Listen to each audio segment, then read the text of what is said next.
ರಾಯರನ್ನು ನೆನೆದಾಗ ಸೋಲೇ ಇಲ್ಲ, ರಾಘವೇಂದ್ರ ಎಂದಾಗ ಭಯವೂ ಇಲ್ಲ. ರಾಯರನ್ನು ನೆನೆದಾಗ ಸೋಲೇ ಇಲ್ಲ, ರಾಘವೇಂದ್ರ ಎಂದಾಗ ಭಯವೂ ಇಲ್ಲ. ತಾಯಿಯ ಮಮತೆ ತೋರು ಗುರುವು ಇವರು, ತಾಯಿಯ ಮಮತೆ ತೋರು ಗುರುವು ಇವರು, ಬದುಕಲ್ಲಿ ನೆರಳಾಗೋ ತಂದೆ ಇವರು, ಬದುಕಲ್ಲಿ ನೆರಳಾಗೋ ತಂದೆ ಇವರು.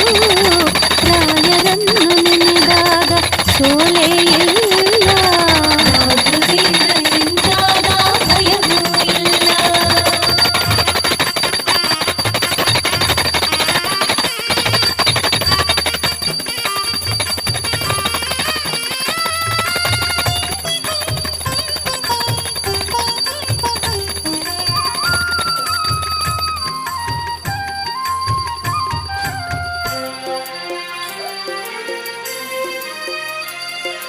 ಸರಸ್ವತಿಯ ವರಪುತ್ರ ಗುರುರಾಯ